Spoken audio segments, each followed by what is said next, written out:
सच और झूठ में एक बहुत ही महीन दीवार होती है। कई लोग ये समझते हैं कि उनका झूठ ही उनके लिए सच है। वो हर गलत काम कर देते हैं ये सोचकर कि वो सच की तरह है, लेकिन असल में उन्हें खुद ही नहीं पता होता कि सच्चाई सिर्फ अपने फायदे के लिए नहीं देखी जाती, बल्कि दूसरों के और समाज के लिए भी देखी जाती है। जिसने भावना को मार दिया उसको शायद ये अंदाजा नहीं था कि एक दिन जियान और रितिका उस जगह को ढूंढ लेंगे जहां से भावना को गिराया गया था।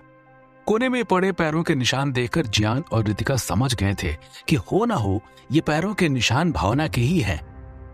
उन्होंने नजदीक जाकर उसे और गौर से देखा। उस निशान की फोटो भी ले ली। रितिका ने वहां खड़े मजदूरों को फिर से पूछा, एक मिनट, आपने कहा था कि आपकी कल छुट्टी थी, है ना? मजदूर जवाब देता है, हाँ मैडम, हफ्ते में हमारी एक छुट्टी तो हो जाती है। ये सुनते ही रितिका के दिमाग में ये ख्याल आने लगा कि वारदात के दिन इस मंजिल पर कोई आया ही नहीं है। तो अगर हम ये मानते हैं कि भावना को धक्का छत से नहीं दिया गया है, तो जरूर ही उसे इसी जगह से धक्का दिया होगा। अपने शक को यकीन में बदलने के लिए उन्होंने वहां पर मौजूद पैरों के निशान को लैब में भिजवा दिया था। काफी देर से वो टेस्ट परिणाम का इंतजार कर रहे थे। कुछ देर के बाद जियान टेस्ट के परिणाम लेकर रितिका के पास आता है और कहता है, परिणाम आ गए और इससे साफ पता चलता है कि 21वीं फ्लोर पर जो हमें पैरों के निशान मिले हैं वो भावना के जूतों के ही हैं। लेकिन बाकी जगह क्योंकि इतना सामान फैला हुआ था तो वहां किसी और के पैरों के निशान ढूंढ पाना बड़ा मुश्किल है। रितिका जियान से वो रिपोर्ट लेकर पढ़ने लगती है और कहती है, उसे इस रिपोर्ट को जमा करना पड़ेगा। जियान उसे रोककर कहता है, अभी इसकी कोई जरूरत नहीं, हमारे पास काफी सबूत है जो ये साबित कर देता है कि भावना छत से नहीं गिरी थी, बल्कि उसको 21वीं मंजिल से गिराया गया था। इसलिए वारदात की जगह छत नहीं, बल्कि उस मंजिल पर मौजूद वो ऑफिस है। वैसे भी भावना का अपने आप वहां जाना बिल्कुल नामुमकिन था, क्योंकि वो जगह काफी गंदी थी। वरना भावना, जो अब कंपनी की मालकिन बन गई थी, वो ऐसी जगह क्यों जाएगी? रितिका उलझन में कहती है, पर हमें अभी तक ये पता नहीं चला है कि ये काम किया किसने। जियान जवाब देता है, चिंता मत करो, हमारे पास और भी सबूत हैं। रितिका हैरानी में पूछती है, और सबूत? तुम क्या उन जूतों की बात कर रहे हो? जियान सर हिलाकर हामी भरता है और कहता है, बिल्कुल सही। वारदात की जगह को छुपाने के लिए उस कातिल ने जानबूझकर उन जूतों को छत पर रखा था, ताकि वो हम लोगों को गलत दिशा में मोड़ सके। वो ये जानता था कि हम उस जूतों को वहां देखकर ये समझ जाएंगे कि भावना ने छत पर पहुंचकर वहां से छलांग लगा दी थी और आत्महत्या कर दी। उसने कभी ये नहीं सोचा था कि हम उन्हीं जूतों की मदद से जुर्म की असली जगह तक पहुंच जाएंगे। कुछ हद तक तो वो कातिल सफल भी हो गया था, लेकिन कहते हैं ना, सच्चाई छुप नहीं सकती। रितिका बड़ी गौर से जियान की बात सुन रही थी और उसे भी लग रहा था कि जियान बिल्कुल सही कह रहा है। वो जूते ही शायद हमें असली कातिल तक पहुंचा दे। रितिका ने भी सोचते हुए जियान से कहा, मुझे न जाने ऐसा क्यों लग रहा है कि उन जूतों के अलावा उस मुजरिम के पास एक और जोड़ी जूते थे जो भावना ने उस दिन पहने थे। अगर हम उन जूतों को ढूंढ पाए तब शायद उस असली कातिल को भी ढूंढ पाएंगे। रितिका की बात सुनकर जियान मुस्कुरा जाता है और उससे कहता है, रितिका जी, मानना पड़ेगा, मेरे साथ रह रहकर आपका दिमाग भी घोड़ों की तरह दौड़ने लगा है। शायद मेरे साथ रहने का आपके ऊपर भी बहुत गहरा असर पड़ा है। वैसे आप मुझे धन्यवाद ना भी बोलेंगी तब भी चलेगा। जियान की बात सुनकर रितिका हल्के से उसके सर पर मारती है और कहती है, शुक्रिया तुम्हें मेरा कहना चाहिए। हम लोगों के साथ रह रहकर तुम भी अब एक जासूस की तरह सोचने लगे हो, वरना पहले भूल गए तुम्हारे पास तो नौकरी भी नहीं थी। जो तुम आज इतना सोच पा रहे हो वो सब इस जगह की वजह से ही है। लगता है लारा मैम की दवाई ने तुम्हारे दिमाग को थोड़ा और पैना कर दिया है।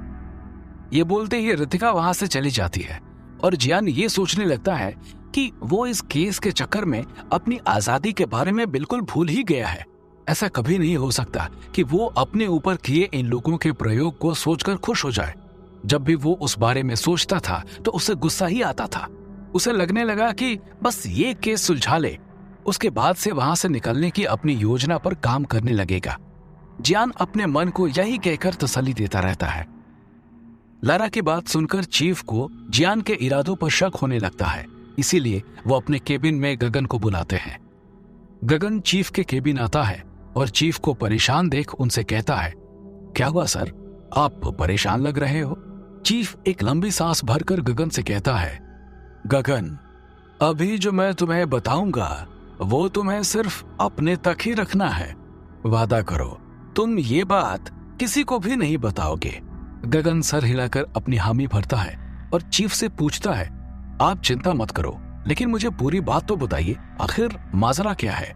चीफ आगे कहते हैं, लारा ने मुझे बताया है कि भावना जिस दिन मरी थी उस दिन वहां पर जियान की बहन भी मौजूद थी और रितिका ने लारा को जियान की बहन का नाम रिपोर्ट में ना लिखने के लिए कहा था।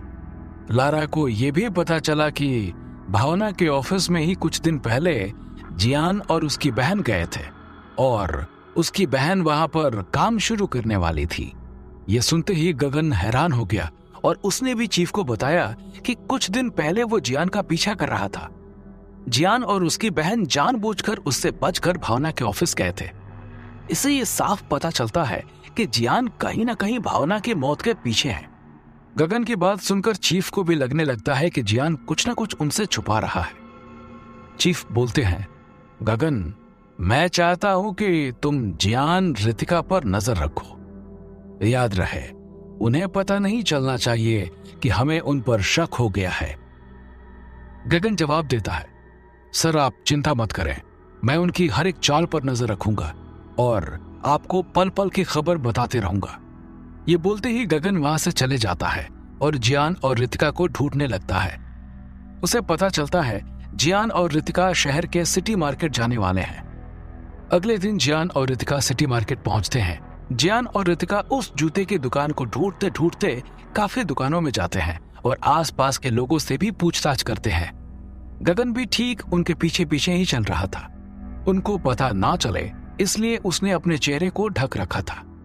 ढूंढते ढूंढते जियान की नजर एक कपड़े की दुकान पर पड़ती है और वो रितिका को अपने पास बुलाकर कहता है, जूतों की जो डिजाइन थी उन्हें देखकर हमारी टीम ने कहा था कि यही दुकान से वो जूते खरीदे गए होंगे। रितिका दुकान के बोर्ड को पढ़ती है और कहती है, चलो फिर हम यहाँ रुके क्यों हैं, अंदर चलकर देखते हैं। ये बोलते ही जियान और रितिका दुकान के अंदर चले जाते हैं और वहां पर मौजूद दो महिला कर्मचारी उनके पास आती हैं। कर्मचारी उनसे पूछती है, हेलो सर, हेलो मैम, हम आपकी क्या मदद कर सकते हैं। उनका सुंदर चेहरा देखकर जियान उन पर लट्टू हो जाता है और शर्माते हुए कहता है, आप हमारी क्या मदद करेंगी, बल्कि आपके लिए तो ये बंदा जान भी दे सकता है। ये सुनते ही वो दोनों महिला हंसने लगती हैं। रितिका उसके कान में जाकर बोलती है, हर जगह मुंह मारना बंद करो, हम यहाँ आए हैं सिर्फ उसी पर ही ध्यान दो। रितिका उन कर्मचारियों से कुछ कहने ही वाली होती है कि जियान अचानक उसे टोक कर कहता है, हम लोग मार्केट एसोसिएशन से आए हैं, मैं एसोसिएशन का अध्यक्ष हूँ और ये मेरी असिस्टेंट। वैसे आप दोनों क्या यहाँ की इंचार्ज हैं? जियान खुद को ऐसे बता रहा था कि जैसे वो रितिका का भी सीनियर हो और उसकी असिस्टेंट वाली बात सुनकर रितिका को गुस्सा आ गया। रितिका का मन तो कर रहा था कि जियान को वहीं पर थप्पड़ लगाए, लेकिन उसने अपने गुस्से पर काबू किया क्योंकि वो जानती थी कि इस वक्त उनका इस जगह से सबूत निकलवाना ज्यादा जरूरी है। पिछले कई दिनों से रितिका ने इस बात पर गौर किया था कि जियान झूठ बोलने में बड़ा माहिर था। पिछले दिन उन मजदूरों के सामने उसने खुद को पत्रकार बता दिया और आज खुद को मार्केट एसोसिएशन का अध्यक्ष बता दिया। रितिका को लगने लगा कि चलो ये तो अच्छी बात है कि ये आदमी कम से कम पुलिस में काम करके इस केस को इन्वेस्टिगेट कर रहा है। अगर इसकी झूठ बोलने की आदत का इसने कहीं और इस्तेमाल किया होता तो जरूर ही ये सबसे बड़ा फ्रॉड बनकर निकलता। रितिका को समझ नहीं आ रहा था कि कोई आदमी मक्खन की तरह झूठ कैसे बोल सकता है। उसे लग रहा था कि अच्छा हुआ कि जियान जैसा आदमी ह्यूमनॉइड एजेंसी में आकर काम कर रहा था और अपनी खूबियों का इस्तेमाल कर वो इस एजेंसी का एक हीरो बन गया था। अगर वो भी बाकी लोगों की तरह ऐसे ही अपनी जिंदगी बिताता तो ना जाने वो किस दिशा में चले जाता। रितिका जियान के बारे में थोड़ा और सोचने लगी और तभी उसके दिमाग में ख्याल आया कि भला जियान जैसे समझदार आदमी को अभी तक नौकरी क्यों नहीं मिली। ऐसा कैसे हो सकता है जो दुनिया के सारे मुजरिमों को ढूंढने वाला अपने लिए ही एक नौकरी ना ढूंढ पाए। ये सारी बातें रितिका के दिमाग में बार बार घूमते जा रही थी कि तभी अचानक उस दुकान का मैनेजर वहां आ गया। वहां मौजूद एक महिला कर्मचारी ने ही अंदर जाकर मैनेजर को बताया था कि कोई मार्केट एसोसिएशन से मिलने आया है। जियान और रितिका की नजर उस मैनेजर पर पड़ी। वो मैनेजर एक औरत थी। उसके छोटे छोटे बाल थे और जब उसने जियान को देखा तो वो थोड़ा घबरा गई। वो चलकर जियान रितिका के पास आई और उसने कहा, हेलो, मैं ही इस दुकान के मैनेजर हूं। कहिए, आपको यहाँ क्या काम है? जियान एक गंभीर रूप से उस औरत की तरफ देखकर बोलता है, किसी ने हमारे पास आपके दुकान की शिकायत की थी कि आपके दुकान में जो माल बिकता है वो सारा नकली है और आपने कभी भी इसके ऊपर कोई भी कार्यवाही नहीं की। इसी के ऊपर जांच पड़ताल करने आज हम यहाँ आए हैं और आपसे यही निवेदन होगा कि आप हमारी जांच में सहयोग करें। जियान की बात सुनकर वो मैनेजर ज्यादा घबराती नहीं है, क्योंकि जब उसने जियान की तरफ गौर से देखा तो उसे लगा कि ये तो बिल्कुल अभी बच्चा ही है। मैनेजर ने बड़े आराम से जियान को जवाब दिया, हम लोग काफी समय से इस दुकान में काम कर रहे हैं। आप हमारे बारे में किसी से भी पूछ सकते हैं। वैसे भी हमारा सारा माल हमारी ही मेन ब्रांच से आता है, इसलिए कोई घटिया माल बेचने की तो नौबत ही नहीं है। और आज हमारे बॉस भी यहाँ पर नहीं है, इसलिए अगर आप लोग किसी और दिन आएंगे तो ज्यादा अच्छा होगा। जियान समझ जाता है कि मैनेजर उसको हल्के में ले रही है, इसलिए उसे डराने के लिए वो आगे कहता है, मुझे लगता है कि आपने मेरी बात गौर से नहीं सुनी।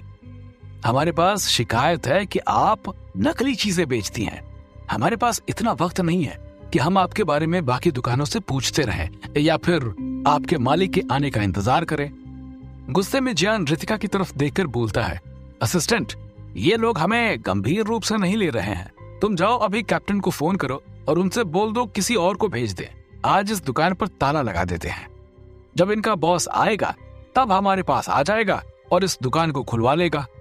अपना सर हिलाकर रितिका हामी भरती है और अपना फोन निकालती है। ये देखते ही मैनेजर घबरा जाती है और तुरंत आगे बढ़कर रितिका को फोन करने से रोकती है और उससे कहती है, नहीं, इसकी कोई जरूरत नहीं है। मैं आपकी जांच में सहयोग करने के लिए तैयार हूं। जियान कहता है, सही फैसला किया। अब आप अपना रजिस्टर लेकर आइए जहां पर आप अपने सारे रिकॉर्ड रखती हैं।